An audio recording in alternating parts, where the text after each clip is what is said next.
Le Premier ministre Abiy et de hauts responsables ont examiné les progrès de 3 projets critiques dans l'État d'Amara.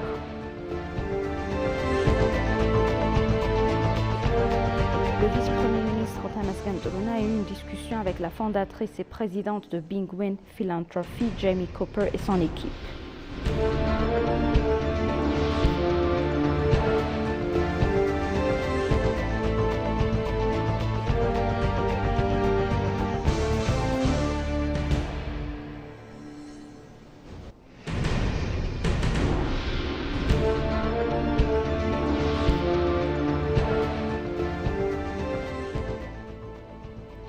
Bienvenue chers téléspectateurs, c'est Aline Taibaro avec le journal du 14 mai 2024.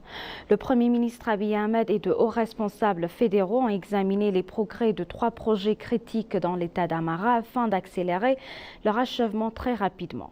Après ma visite dans l'État d'Amara ce week-end, j'ai réuni des hauts dirigeants fédéraux pour examiner les progrès et accélérer l'achèvement de 3 projets critiques à Gondar, le barrage de Magaj, l'amélioration de l'approvisionnement en eau de la ville de l'achèvement d'Azazo à Gondar 11, des kilomètres de route, a partagé le Premier ministre sur sa page de Twitter. Après une évaluation tôt hier du matin, le Premier ministre Abiy a souligné qu'il a ordonné des ajustements dans la gestion du projet afin d'accélérer très rapidement son achèvement. Par ailleurs, le Premier ministre Abiy Ahmed a ordonné aux responsables d'accélérer l'achèvement des projets d'eau et des routes au cours de la ville de Gondar dans l'État d'Amara au profit du public résidant dans ces zones. Le Premier ministre Abiy s'est réuni ce matin avec les dirigeants fédéraux pour recevoir des mises à jour sur l'état d'avancement des projets dans la ville de Gondar, dans la région d'Amara.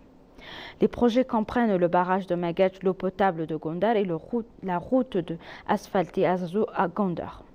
La ministre de l'Irrigation et des Terres Plaines, Aïcha Mohamed, le ministre de l'Eau et de l'Énergie, Abta Muitafa, et le directeur général de l'administration éthiopienne des routes, Mohamed Abdurrahman, ont présenté le rapport de mise en œuvre des projets. La ministre de l'Irrigation et des Plaines, Aïcha Mohamed, a reconnu à l'occasion les défis passés concernant le projet du barrage de Magaj, en déclarant que le projet avait été lancé il y a plusieurs années sans une étude de faisabilité adéquate.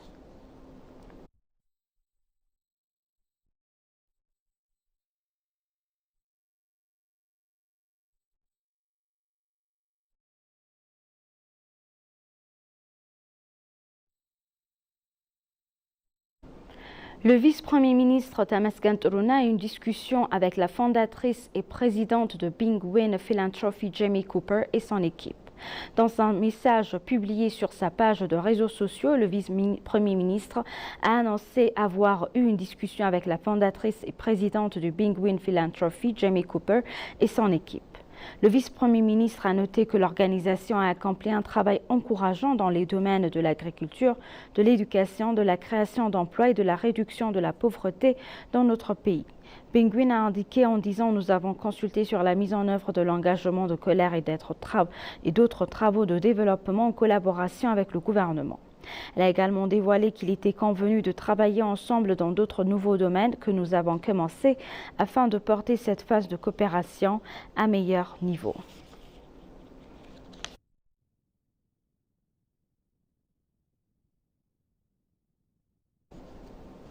Adam Farah, chef du Centre de coordination pour la construction du système démocratique et vice-président du Parti de la prospérité, a visité l'exposition Made in Ethiopia. Il a été affirmé que le mouvement industriel éthiopien résout les problèmes des industries manufacturières et améliore leur part dans la production nationale d'emballage. Le renforcement de la production et les fabricants nationaux, la création d'industries de pointe, la construction d'une communauté industrielle, l'augmentation de la recherche et du développement et la création d'un environnement commercial favorable figurent parmi les domaines prioritaires du mouvement. On dit qu'il a été possible d'augmenter la capacité de production des industries de 47 à 56% en peu de temps. ENA a indiqué que le gouvernement a identifié 96 produits et s'est forcé de les remplacer dans les pays.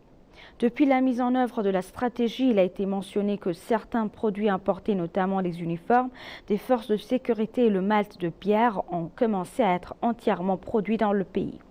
210 entreprises manufacturières ont présenté leurs produits à l'Ethiopia Timber Expo qui s'est tenue pendant 5 jours à la salle de Millénaire et devrait se terminer hier.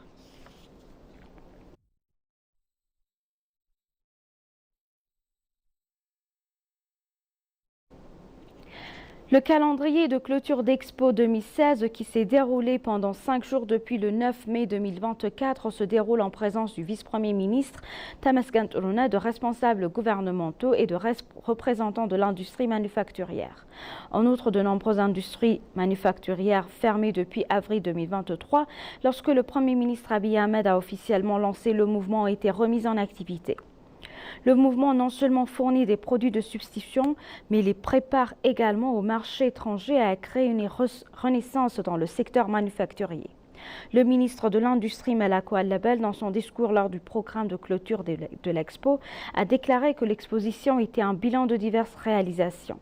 Il a déclaré que plus de 100 000 personnes et institutions ont participé à l'exposition et a mentionné que des organisations de 57 pays et 157 diplomates étaient présentes.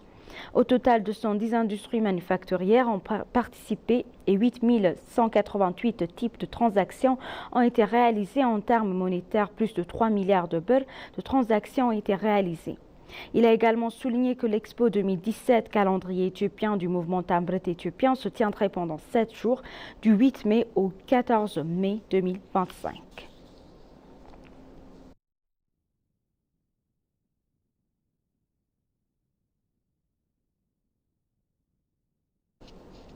Une exposition organisée pour le 20e anniversaire du Conseil de paix et de sécurité de l'Union africaine s'est tenue hier au siège de l'Union africaine à Addis Abeba.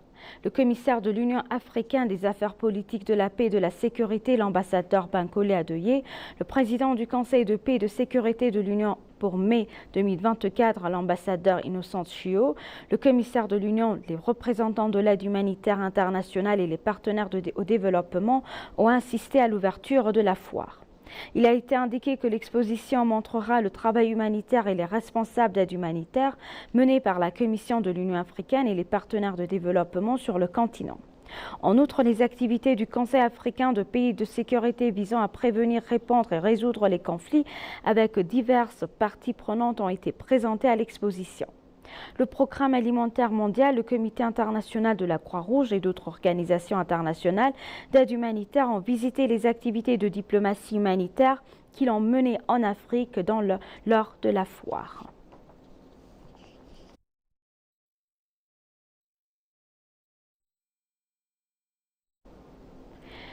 La 12e convention des parties prenantes de l'aviation organisée par le groupe Ethiopian Airlines a débuté hier à Addis Abeba. Une convention de 2 jours organisée sous le thème « Au-delà de la connexion de l'aviation africaine » a réuni plus de 500 délégués de l'industrie aéronautique d'Afrique, d'Europe, de Moyen-Orient, d'Asie et d'Amérique du Nord. En outre, le PDG du groupe a exhorté les gouvernements africains à respecter leur engagement en matière d'expansion de la connectivité intra-africaine. Le PDG a expliqué que les compagnies aériennes africaines doivent avoir un meilleur accès pour accroître leurs devises étrangères afin de payer les prêts bancaires, les décharges d'avions, d'acheter des pièces de rechange et de payer les services de réparation.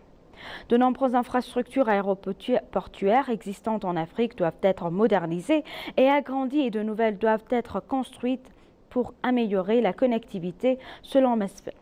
Le secrétaire général de l'Association de compagnies aériennes africaines, Abdelrahman Berté, a déclaré que le seul 10% des citoyens africains peuvent se permettre de transport aérien.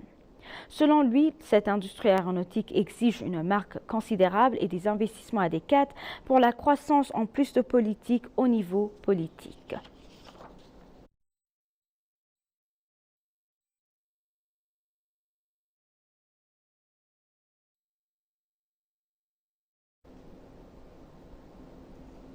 Et pour conclure le journal, la Banque de développement éthiopien a annoncé avoir décaissé 30 millions de beurre aux industries manufacturières au cours des 9 derniers mois. La Banque commerciale d'Éthiopie a également annoncé qu'elle consacrerait 50% des prêts de l'industrie manufacturière. La remarque a été faite lors du table ronde organisé sous le thème d'investissement privé, conditions favorables, parallèlement à l'exposition Made in Ethiopia qui se déroule à la salle de millénaire à Addis Abeba. Le président de la banque, Yohannes Sayale, a dévoilé à l'occasion que la banque aide les acteurs du secteur en accordant des prêts à faible taux d'intérêt avec une attention particulière accordée à l'industrie manufacturière. Le président a mentionné que la banque réalise actuellement un bénéfice annuel de 6,3 milliards de birr. Selon lui, le décaissement de ce montant de prêt est une indication de la croissance économique et du fait que la banque a amélioré sa capacité globale et ses services. Le président de la Banque commerciale d'Éthiopie, Abe Sano, a pour sa part indiqué que sa banque soutient de manière significative les industries manufacturières productives. La banque a donné 50%, soit 550 milliards de birr du capital total alloué aux prêts à ces industries. Sur ce total, 90,6% de prêts sont des prêts à long terme.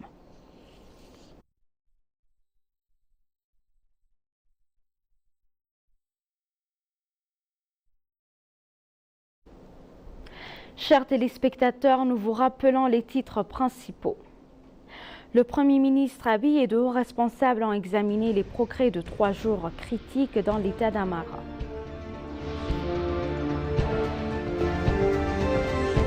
Le vice-premier ministre Tamaskan Toruna a une discussion avec la fondatrice et présidente de Penguin Philanthropy, Jamie Cooper, et son équipe.